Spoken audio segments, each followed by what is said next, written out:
Wander Wealthy Podcast, episode 197. Welcome back to another episode of the Wander Wealthy Podcast, my friends. If you're brand new here, welcome. My name is Tess. I am the host of this show, founder of Wander Wealthy, and business coach for all the money coaches, financial coaches, wealth coaches, even the money mindset coaches of the world. If you coach people about money in any way, shape, or form, then you are in the right place. This week, we have a fun show in store for you. I'm going to be sharing the 5 marketing mistakes that money coaches make and what to do instead. And believe me, this is not me just judging everyone else out there, because I have made probably all of these mistakes at one point in building my own coaching business. And it's really just something that I now see as I kind of reflect back on my journey, and also can see it being mirrored through other people doing the same thing, and go, okay, there's a way that we can build our businesses better, that we can market our services more effectively so that we can grow these businesses and make a bigger impact. And that is my mission here at Wander Wealthy, is to bring more financial literacy, financial consciousness, and financial confidence to the world by bringing more financial coaches to the world, because I can only work with so many people. And if we can just build up more financial coaches so that they can see that A, this is a viable career path for them, and B, the work that they do is important and valuable and they can make money at it, but they can also change lives, then they're going to put themselves out there. You being the audience, you being them, you're going to put yourselves out there, and you're going to be able to make a bigger impact and change some lives from a financial perspective, not to mention all the other amazing things that we do when we work with our money. How it is truly a ripple effect in all the other aspects of our lives and our clients' lives. But I digress. This week is all about marketing, and we're going to start there. But before we dive in, I do have a fun announcement. This week's sponsor of this podcast episode, and just the biggest thing that is happening as we near the end of 2020, is that the Wealthy Coach Blueprint is open for enrollment. Now, we're open for enrollment until December 22nd. So if you are on the fence, this is your opportunity to go to wonderwealthy.com/apply. Fill out the application, schedule your call, let's have a discussion, see if this is the right next step for you. If you're sitting here like, what the heck are you talking about? Then let me take a moment to share what the Wealthy Coach Blueprint is. The Wealthy Coach Blueprint is my 12-week business building program for money coaches, wealth coaches, financial coaches. You know the drill. Whether you're brand new to the industry or you've been running your business for some time now and you're feeling a little bit frustrated, defeated, overwhelmed, or stuck, you're not seeing the traction that you need in your business, then this program is the perfect container for you to enter and really be held accountable, but also be offered the direction that you need to take in order to get your business to a place where you know exactly what you should be doing day in and day out. You know that you have a program that you feel confident in, you've priced it correctly, and you know exactly who it's for. So then you can go out and find those people and market to those people and sell to those people, and then ultimately coach those people in helping them change their lives from a financial perspective or from a financial relationship perspective. So if you are in that position and you're really looking for guidance right now, you're looking to step up and take your business to the next level, then the Wealthy Coach Blueprint is exactly what you've been looking for. Head to wonderwealthy.com/apply. There's going to be a link in the show notes. You can even head to my Instagram. I'm at Tess_Wicks, and click the link in my bio. There's so many ways to get here, or just type in wonderwealthy.com/apply. You can read through that page to learn more about the details of the program. But what's going to be the best for you is to scroll all the way to the bottom, fill out the application, and sign up for a strategy session. We have until December 22nd of 2020 is when enrollment will be open. After that, we will close down enrollment and we will kickstart the program officially on January 4th. So get on my calendar before December 22nd so that we can chat and identify where you're at in your business, where you want to take it, and if the blueprint can help you get there. So wanderwealthy.com/apply. We already have some amazing members joining us for this next round, and I hope that you will be another one of those. Now, let's talk about the 5 marketing mistakes that lots of us money coaches make no matter where we're at in our business, and what to do instead. So the first marketing mistake is thinking through the strategy of marketing. What a lot of people do is they overcomplicate their marketing efforts. Now, what this ends up looking like is they have a lot of opt-ins and or freebies or places that they're sending their audience to. They don't really have one specific end goal in mind. Or even if they do, they're trying to send their audience down different paths to get them to that end goal. So there's not a lot of direction of what the action is that the client or the potential client should be taking to ultimately become a client. And what this looks like from a metaphorical standpoint is you as the coach, you just end up trying to spin far too many plates. What's going on here is that we've either lost sight or we didn't know the power of simplicity when it comes to marketing. And we convince ourselves that it must be more complicated. Like, it can't be that simple. If it was that simple, then everyone would do it. But the truth is, it is that simple. And the reason why everyone doesn't do it is because A, they're not patient enough to really understand and see and pursue one solid path.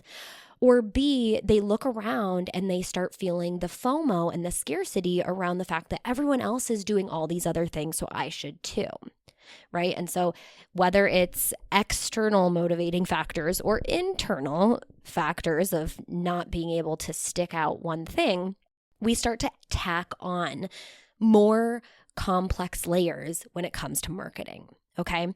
So let me first kind of identify, when we talk about marketing, what is the whole point, right? Marketing is kind of tying the fact that you have a solution to actually getting clients to purchase that solution, right? So it's basically sending a message out to an audience, to your prospective clients, to ultimately find out that, okay, they have some problems, you have a solution, you are going to be the right fit for them. Okay, and so this happens in a lot of different ways, and in the online world, there's a lot of layers that have been adopted when it comes to marketing, right? There's knowing that you can have something like a blog or a podcast. There's knowing that you can be on various social media platforms. There's the knowledge that, oh, we all must have an email list, and then how do you get people to sign up for an email list? Well, you have to have some sort of opt-in or a freebie in order to get them there. So there's a lot of moving parts. And my argument is when you try to pursue all of those moving parts, you start to overcomplicate things. So I'm going to remind you of, and this is ultimately how we start to simplify, is to remember the rule of 4 1s. Now, I first talked about this in episode 192, Why Less is More in Your Financial Coaching Business. You can definitely go check that out. And let me just kind of rehash what the rule of 4 1s is. The rule of 4 1s is having one niche market, one high-touch program, one conversion mechanism, and one traffic source. Now, the power of this is so that we can keep things simple and we don't have to, again, be spinning way too many plates. And instead, we can really just focus on one area.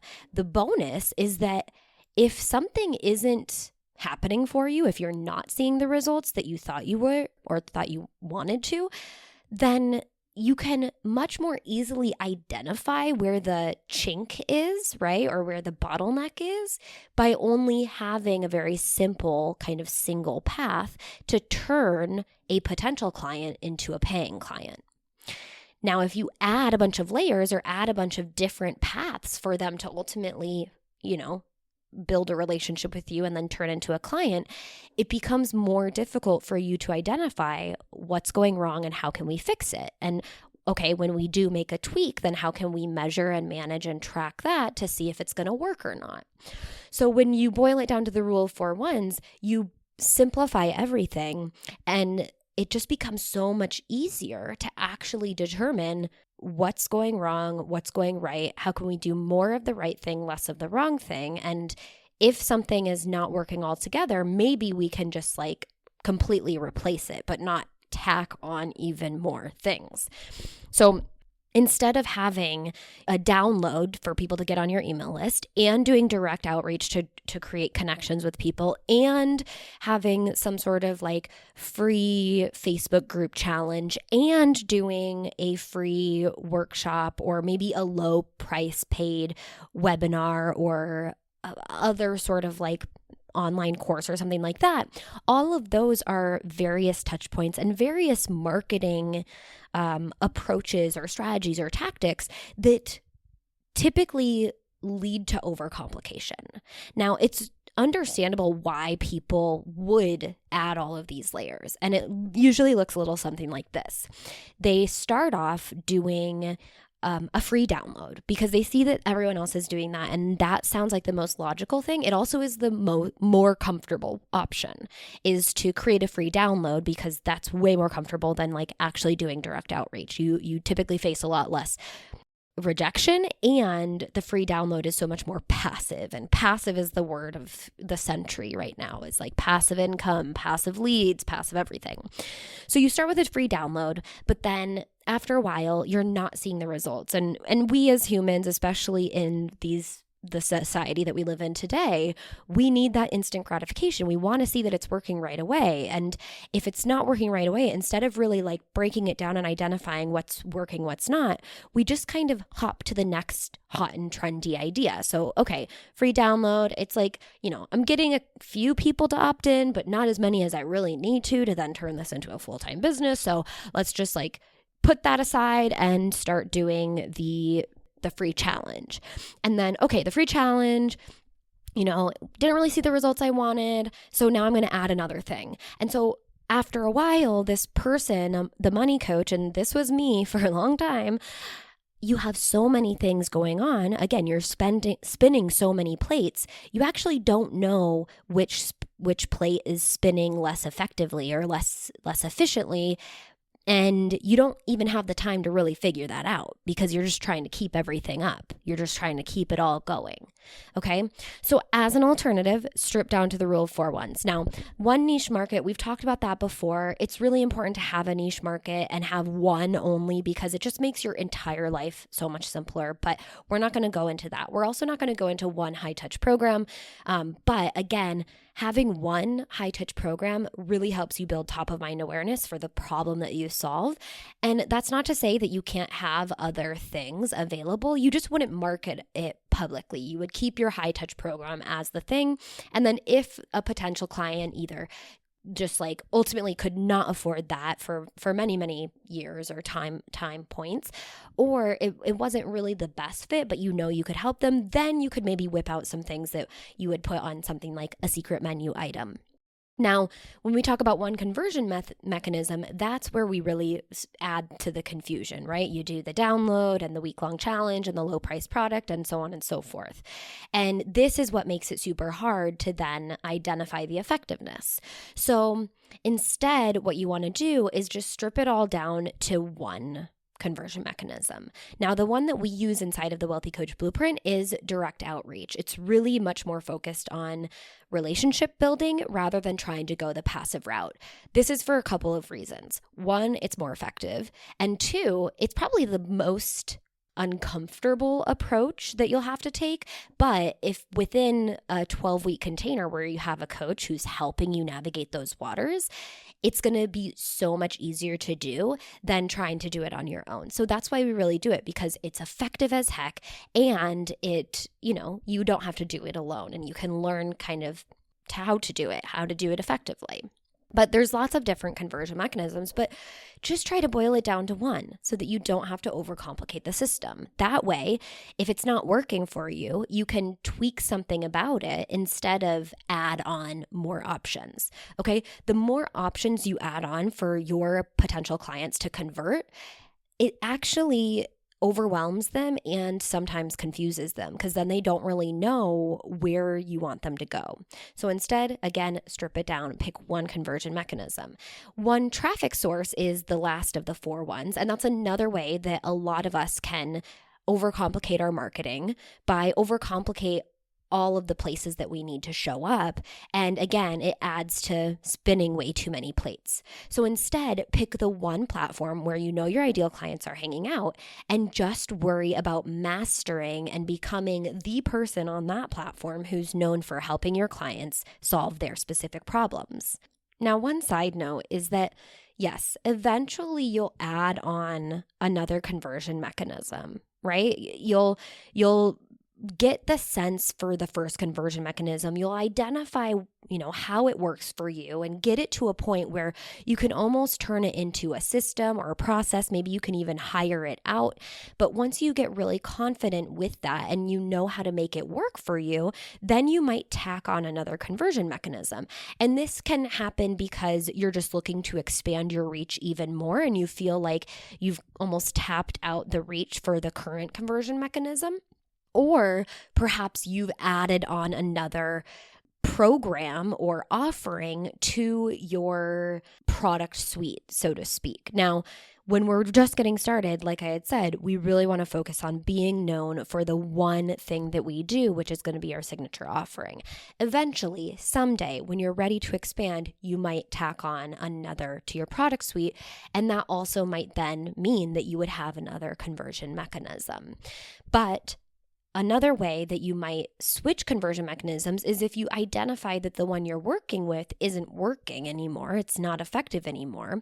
A lot of people will just leave it and have it be passive because they're like, well, I could miss out if I completely close it down. I would actually suggest for you to close it down.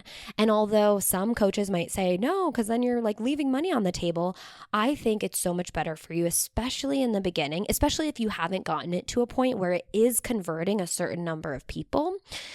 If you really just can't figure it out and it's not working for you, close it down so you can put far more time and energy and effort into a new one and really understand then what's working, what's not, be able to measure and track that, and then improve and tweak it from there.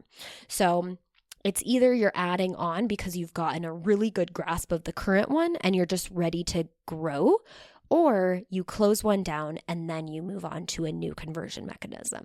Same goes with the traffic source. Eventually, you might be able to streamline one and then repurpose your content onto another platform. But until you really get a good handle on one platform, I wouldn't worry about being on all of them. And again, I know a lot of people will be like, you're leaving money on the table, but as much as money is great, you are also an individual human running your business.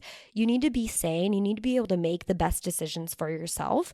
And a lot of times by simplifying, your life is going to improve at a fraction of the cost of the money that you might be leaving on the table. So it's just plain and simple, good for you from all angles. I'd rather not get all of the clients out there that I could possibly find and instead really hone in for the sake of my mental health and my business's health on one traffic source and one conversion mechanism, knowing that that is still effective because the majority of my clients are hanging out on that platform and are willing to convert through this form, this method. Okay.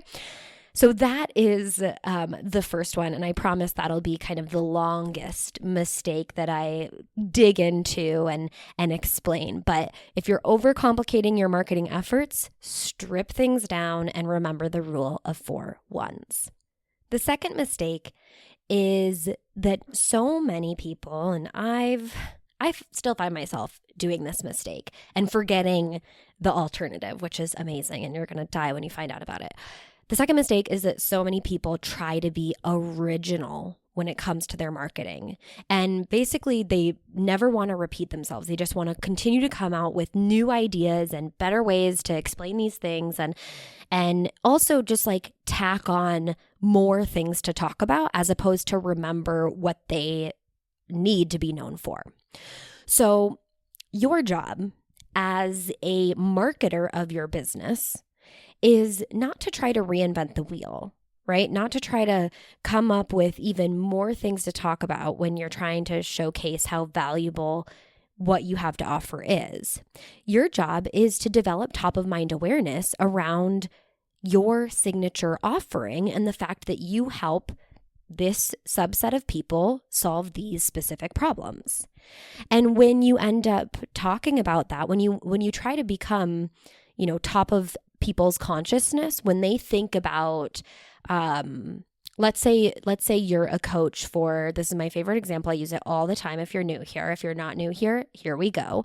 Let's say you're trying to help millennial women working in a STEM job, science, technology, engineering, and math, millennial women working in STEM pay off student loan debt. Okay, let's say that is your brand statement. That is what you help them do. And you have a program that specifically walks them through the steps to get to that point.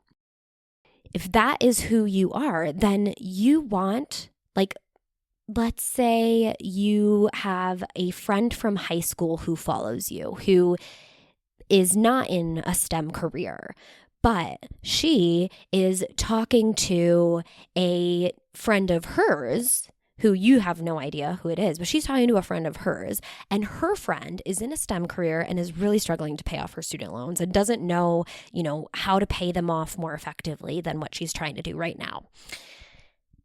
You want that person you went to high school with to go, oh, I actually know someone who helps people in STEM careers pay off their student loans. Let me connect you to, right? Or let me send you their profile. Though that's what top of mind awareness is. And so what's crazy is a lot of money coaches will, in their marketing, they'll talk about their kind of core topics, which your core content topics, we call them your content pillars. Those should technically come from your program, your signature program of how you get, in this case, it's millennial women in STEM careers who are struggling with paying off their student loans to ultimately get to a better place in their life with, paying them off. Maybe you help them pay them off in half the time or something. And then you can prove that through your coaching. But whatever the steps are to get them there, those are likely going to be your core pillars in your marketing content.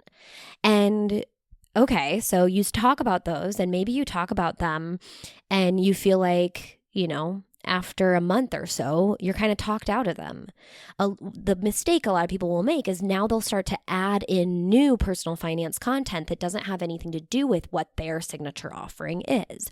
Or they'll really just go outside of the bounds or just put entirely too much pressure on themselves to keep coming up with new content ideas. And although there's a time and a place for that. I think maybe if you're a content creator only and that's how you make your money, that could be a good way to make money and run your business. But when you're not supposed to be known for always creating the freshest, newest content, but your job instead is to develop top of mind awareness and really work to develop relationships with people who are stumbling on your platform wherever you're creating this content so that they can see that you can help them and then ultimately turn into clients, that's entirely different. That is not you getting paid for your content, but you using content as a tool to turn potential clients into paying clients. That's an entirely different approach. So I see a lot of coaches put way too much pressure on themselves when it comes to content creation because we are in a world of, constant content, right? With social media and just a lot of even just media platforms constantly pumping out new, fresh content all the time. So I want you to drop that pressure because it's just way too much pressure to keep coming up with brand new things. Stop trying to come up with something that's never been said or done before. And instead, identify your core content pillars and create content around it. And we have a very specific way to do this inside of the Wealthy Coach Blueprint. I teach you the client attraction formula when it comes to marketing and creating content. I also have a content matrix that is able to help you identify those core content pillars, but also take them and break them down so that you create a good mixture of content that can help your ideal clients move through the, being complete strangers to ultimately wanting to work with you, move through that process without you just constantly having to reinvent the wheel. But essentially, the content matrix helps you create 6 months of content in like 3 hours or less. But I digress. It's magical. What I want you to do is instead become okay with the fact that you're not a media platform. You're not a content creator. You do not get paid for creating brand new content. So instead, be willing to reuse your graphics, reuse your captions, and repurpose your content. Okay? And so what this means is when you go through a process where you're creating a lot of content, you put it out there, maybe you do this for like 1 to 3 months. I want you to kind of stop before you create another 1 to 3 months of content and instead go, let me look back at those 1 to 3 months and see what content really hit hard. Like which one really resonated, which one got a lot of likes or shares or comments, which one did people who maybe reached out to me in the DM say, hey, this one really spoke to me, or, just identify what really worked with people. And then if there was a graphic that you felt like the graphic really helped people identify with, you could reuse that and then tack on a new caption to that graphic. Or if there was a caption that you feel really resonated with people, reuse the caption and swap out the photo. Or maybe you had a post and it really resonated, and now you can, a couple months down the line, or even a month, honestly, even a month, you can reuse that post, at least the content in the post, but then create a video instead, or create a different type of post instead of just like a photo with a caption. There's so many ways for you to reuse this, and this is like the best kept secret. And I don't know if it's really a secret because it's pretty easy to identify. But so many of us put so much pressure to constantly create new, when in reality, you can look back and look at what worked and what didn't, and then either repurpose it or flat out reuse it. Because again, your job isn't to come up with brand new content. You do not get paid for your content. You get paid for helping your clients move through a process to understand who you are, the fact that you can help them and that you have a solution for them, and then to convert them into clients. You get paid for what's behind the scenes, not what's publicly facing. And the other thing is, like, I hate to bust your bubble, but a majority of people are not reading every single thing that you put out. Or they don't remember that you put it out, 3 months ago. People generally need to hear things or read things or see things 7 to 14 times before they actually take action on it or before it actually sinks in. So even if people have seen it and then you repurpose it or you even flat out reuse it, they're probably going to like it just as much as the first time they saw it. And the other thing is, sure, there may be a small percentage of people who read every single thing. Those are your super fans. They're going to appreciate the fact that you're just sharing something down the line because they probably liked it just as much both times. It probably resonated just as much. And if they haven't converted into clients yet, then they're going to. But most likely, if they're following everything, they probably already are clients. So don't worry about reusing, repurposing. It's not a bad thing. And at the end of the day, that's not what your business is. Your business is to get people transformation. And information does not create transformation without implementation, which is why we hire coaches. We have them help us guide ourselves along, and we do what they say to do so that we can get the results that we've been wanting. All right, the third mistake is so many coaches, when it comes to their marketing, will talk about the vehicle instead of the destination. Now, this is a kind of a analogy that's used a lot when talking about marketing and in business, but we use this analogy because it helps you understand where you might be faltering. So if you think about the airlines, you as a consumer who might want to buy a plane ticket, you don't buy a plane ticket because there's going to be leather seats instead of cloth seats, or because they're going to give you a snack or not, or because even the time of the flight, like how long it's going to take or anything like that. Sure, eventually that might be a decision-making factor, but it's never the first point of when you say, I need to learn more about this thing. So if you think about your marketing really is intended to paint the picture of where your ideal client wants to go. Because when you decide, I'm going to purchase a plane ticket, I'm going to start doing my research now, you decide, I want to get to Hawaii.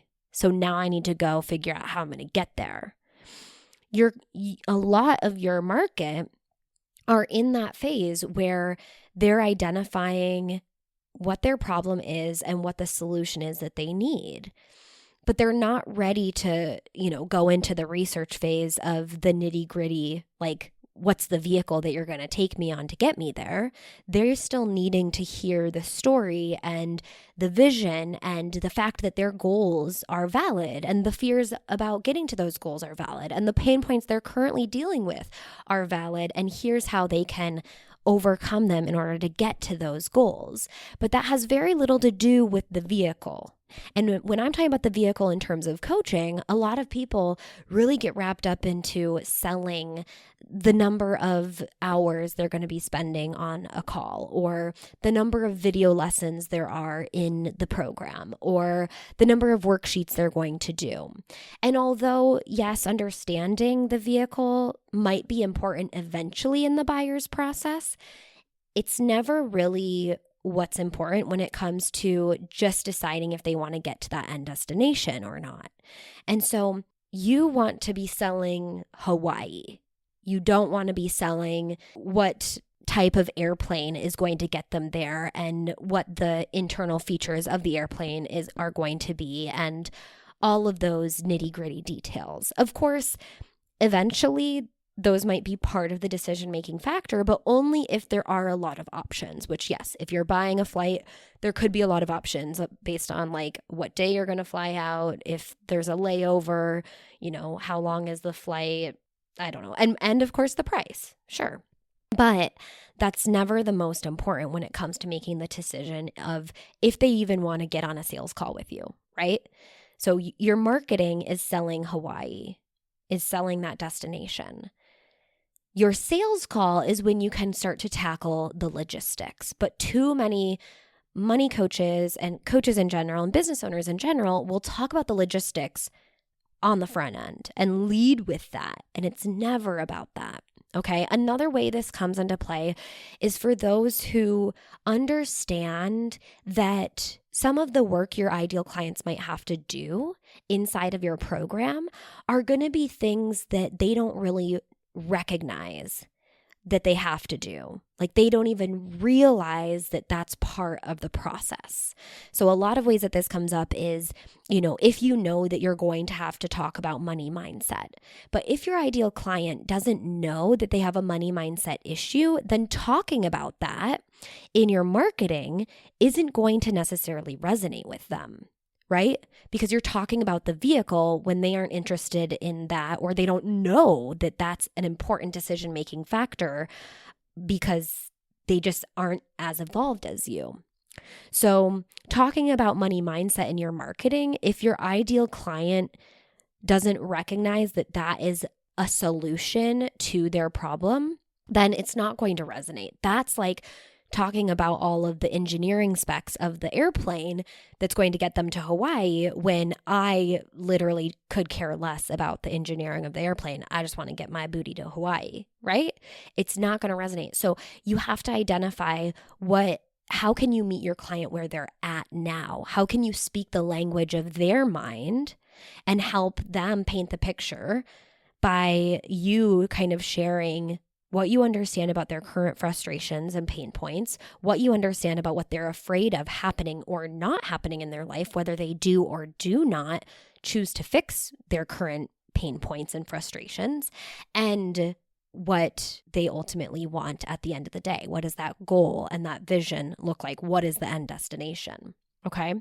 So be careful being a little too, this is where, especially when it's money mindset wise, being a little too esoteric. Another way you could do this is being a little too technical in how you talk about it when, if this comes up, if you're an investing coach, sharing too much of the nitty gritties of investing can sometimes make your audience's eyes glaze over and not really see that you have a solution, because they might feel like the solution is way over their head and they're not quite ready for that. Or they just don't resonate with it at all because they don't realize that they need to understand those things yet in order to get the results. So really leading with meeting them where they're at, tapping into their language, how they describe their problem, how they describe what they think they need. And then when they do truly invest and they're ready to change and commit, that's where you can introduce that additional education and some of those esoteric or technical terms to really give them some language to further describe their problem or the solution that they seek. Okay, so I hope that makes sense. In terms of solving this marketing message and understanding how to not talk about the vehicle and instead talk about the destination is just that. Use the language of your ideal clients and stop trying to give them what is inside of your program when that's just a little too much, when that is not going to necessarily resonate right now because they're not at the level of awareness that you are already at. So that's why it can be a challenge for a lot of coaches, is because we might have graduated into unconscious competence. So there's unconscious incompetence where you don't know what you don't know. Then there's conscious incompetence. You know what you don't know. So then you go out to kind of find it. Then there's conscious competence. So you know what you know. That's the next step. So you don't know what you need to know, and then you go learn it, and then you're very conscious about the fact that you're competent in that. But then sometimes we evolve into unconscious competence where it becomes part of who we are. So then when we're talking about money mindset, because we know how important it is, we forget that the people who might be needing our help are unconsciously incompetent. They don't know what they don't know. And so talking about money mindset just goes right over their head, or it just doesn't resonate, that then they're not even sure if you're the right fit for them. Okay, so be careful around that. And really, when it comes to marketing, you have to speak the language or use the language of your clients, not necessarily of yourself. Okay, the fourth mistake is giving too much away in your marketing. Now, hear me out, because I know that this is actually a big fear of a lot of coaches, and it's not actually what you think. Because in my opinion, it is impossible to give too much away, right? It is impossible to take all the content from your program and put it, make it public, and then not get any paying clients still. Right? To give all of it away. And that's a big fear, is people are like, well, I don't know what type of content to create for marketing purposes because I don't want to give away all the secret sauce. In my opinion, it's impossible to give away the secret sauce because the truth is, let me repeat it again, information does not create transformation without implementation. So the value of a coach, although it is, the knowledge and the way in which you share the knowledge, the order and the pacing and all of that, that is important. The value is deeper than that, right? If you're a coach who just educates, then you're not a coach, you're an educator. But if you're a coach who helps educate, but then also helps to implement and then provides support, that's the value of coaching. So drop the idea that you can even possibly give too much away. Now, that's not to say go make all of the content aspect of your coaching program free, because I don't know how that would go down. But a lot of people are afraid of giving too much away in terms of their secret sauce because they're afraid that then people wouldn't see the value in working with them. And that means that you as the coach have to do the work to understand the value of a coach, because there's so much more than just the information. Because let's be frank, the information is out there, right? You may have never hired your own money coach because you were willing to go out and find the information and then take the time and go through the trial and error to figure out what's going to work and what's not. And, it took you so long to get to your point where now you feel like you could provide a better way for your clients. And of course, there's a price for that because that's valuable, because you know what content to put in what order, but then you also have a container for your clients to commit to be held accountable, to know how to implement, in what order to implement, and ultimately get the support along the way to get their results. So we got to say that at the top. But another way that I say, in terms of the mistake of giving too much away, this is what I mean. A lot of people will give too much information away for it to be free. So they will make a post that, as an example, will go through the entire start to finish debt reduction process. And that's fine, right? You can give all of that away and it's still not going to diminish the value of hiring a coach. But in my opinion, that is not an impactful way to market, because there is this thing that I like to call the free value paradox. Okay, so we think my content's so valuable because I gave them the start to finish debt reduction process and I gave it away for free, and they're going to take it and they're going to know everything about it and they're going to see how valuable I am and they're going to want to work with me. But the truth is, when you give too much in free value, it actually doesn't get reciprocated the way that you think it does because of the free value paradox. As a consumer, I go to these online platforms. We all do. We all go to these online platforms to get the quick hit. So if a coach is coming to me and saying, here's how you get out of debt, and they give me the whole, start to finish A, B, C, D, E, F, G, H, I, J, K, it's almost as if I'm like, whoa, I did not come here for this, right? I came here for the quick hit. And when we boil it down, it's because I actually didn't pay for this. I'm not committed. I'm not invested to learn all of this information where I'm ready to take it seriously in a way to then go and, implement it in my life and be held accountable to implement all these steps, because not all of them are going to be easy to implement on my own, and to thus get the results. So what you need to remember is that people who pay attention. If I'm not paying and you give me all this information, I'm way less likely to pay attention. Too much information can end up being a turnoff when it comes to coming to a platform where we all have short attention spans and we're looking for those quick hits, right? We're expecting to get one golden nugget and all of a sudden you've overwhelmed me with 15. So here's what you do to not give too much away in the sense of your marketing. If you want to talk about the debt reduction process, pick one point, one step of that process as an example, okay? And get them the small quick hit win. Get your audience the small quick hit win. So pick one thing, share the sub steps to that one step, right? Share like the one thing that they can take, the bite-size steps that they can implement right now that feels like a fair exchange of value, because if they're not paying anything, they need something in return for them to say, oh yeah, that's easy to comprehend. That's easy to take in. That's easy for me to implement without needing to be held accountable and needing to be invested in and committed to that length to actually take action on it.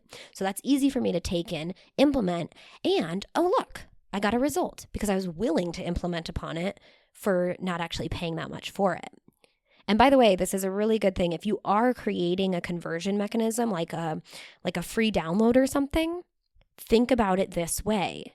You don't want to give the whole farm because they're not paying for that. Like, they are not mentally invested as well as physically invested to take it seriously, to commit to doing it. So instead, make one point where they're going to be able to put into practice and get the result. And then they actually get the result. And then they think to themselves, if I'm getting this much value out of the free content, what else could I potentially be getting from this coach? That's how you think about providing the value, so to speak, in terms of marketing, right? And sometimes it's not about teaching them something either. It's just about telling a story and helping them resonate so that they feel like that is why they need to be working with you. So just remember, if you're giving too much, it can actually overwhelm. People who pay attention. So boil it down to one point and make that one point, and make it easy for them to take and implement and get the quick win. And if it's going to take a lot more than that, then you either break those down into smaller posts, so to speak, or that's just not something you would include in your free marketing because it's too much of an ask from your clients who aren't paying anything. Not your clients, your audience. I guess you could consider them clients too, but your audience who aren't paying anything. Therefore, they're not as committed as the ones who are ready to show up and go through your entire program, start to finish, because they paid for this. So they might as well and better well listen and then take and implement because you're holding them accountable and you're giving them the support. All right, the fifth and final, well, it's probably not final, but the fifth marketing mistake for today is not calling your audience to action. Okay, so there is a myth. Well, I like to say it's a myth. It's the 80-20 rule, which there's lots of those, but the 80-20 rule in terms of 80% of your content should be value, giving, and 20% should be asking. And although I think that there is some truth to this, I think a lot of people misunderstand it. Okay. And they misunderstand it in two ways. First of all, they think, oh, the 80-20 rule. So, okay, 4 of my posts out of 5 should be giving. And then 1 post should be about asking them to take action, AKA selling. And although that, yes, is technically 80-20, break it down, I think that that's not really what we should be doing when we think about 80-20. I think instead what you want to do is obviously lead with value in all of your posts, meaning you're either going to be telling a story that resonates, you're going to be inspiring, you're going to provide some education, or you're going to help them understand how maybe, it is a sales focused post, but you're helping them understand how your program really fits their needs so that they can see it's a good fit. But 20% of every post should be calling your audience to action, should be asking them to take the next step. Now, that doesn't necessarily mean that the next step is to sign up for your program, although it should in some points, right, at some time. But you should be asking them and kind of training them and getting them comfortable with the fact that this is a give and take relationship between the two of you. So getting them to take action no matter what on every single post. And that could look like, hey, like this if you resonate, or comment below if you're going to use one of these budgeting tips. Which one are you going to use? Or tell me below when you're going to start implementing this debt reduction strategy, right? Like asking them to engage, asking them to follow along, asking them to be part of this community that you're building online. And then, of course, also saying, are you ready to take the next step? DM me blueprint. I'm using my own example. DM me blueprint and we'll talk about what it looks like, right? So there's definitely the sales call to action, but no matter what, when your clients are reading through your marketing material, sorry, not your clients, your audience, some of them might be your clients, but when your audience is reading through your marketing material and they get to the end, what are they supposed to do? You need to tell them or invite them to understand what to do next. The other mistake I see people make in terms of understanding, when they should be putting value out there and when they should be asking in return is when they think, okay, 80-20 rule, well, when it comes time to ask, when it comes time to sell, they just don't. They chicken out. They chicken out about talking about their offer, about talking about the fact that they have this thing that can change lives, that can really help people overcome. And I think it comes from experiencing a sense of guilt, shame, fear of rejection, and judgment. And they just ultimately shy away from it then altogether. And I want you to know that these are normal feelings because no one has prepared us to sell a program or a service that we've now decided to offer, right? We've been programmed to think we need to take lots of time and get all this experience and, get all these designations before we can even think that we're ready. And even still, that doesn't cure the imposter syndrome that you might be feeling when it comes time to sell. So what you have to do instead is just stand firmly in your confident business owner identity, right? As much as you are a coach who wants to help your ideal clients change their lives, you also run a business, and businesses need to make money in order to stay alive. And you need to make money in order to bring your best self to the calls, in order to feel like there's a fair exchange of value going on. You also need to make money in order to be a good example and role model for your clients. Okay?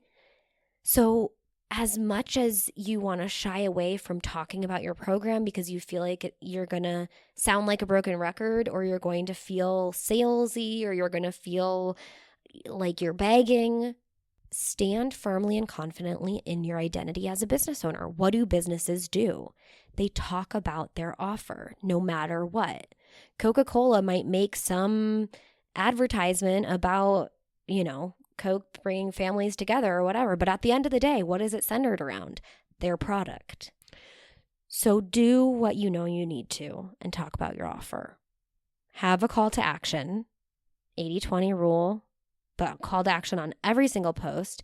Get your clients used to engaging with you, but also don't shy away when it's time to talk about your offer. And maybe you just need the challenge to talk about your offer in every post. And honestly, that's okay if you need to challenge yourself to get comfortable with it. So now, to wrap up, those are your 5 marketing mistakes and what to do instead. I'm going to talk about my offer. And ultimately, I'm just going to invite you. If you're ready to take that next step in your business, if you're ready to stop, wondering what you need to be doing on a regular basis, how to move forward, how to find clients, how to feel confident in what you want to be doing, but you're just not sure when you're going to do it. You're not sure when you're going to feel ready. I want you to know that ready is a decision, and you can choose to make that decision now. The Wealthy Coach Blueprint is open for enrollment, not for much longer. We're kicking things off in January, and it's going to be an amazing time. And I invite you to head to wanderwealthy.com/apply to fill out the application, schedule your strategy session with me. There's no commitment necessary. It's just an opportunity for us to chat, get to know one another, see if the blueprint is a good fit. And from there, we will take the next steps necessary to get you towards your goal. So wanderwealthy.com/apply. If you want to check out the show notes of this week's episode, head to wanderwealthypodcast.com/podcast/episode 197. And until next time, I hope you wander wealthy.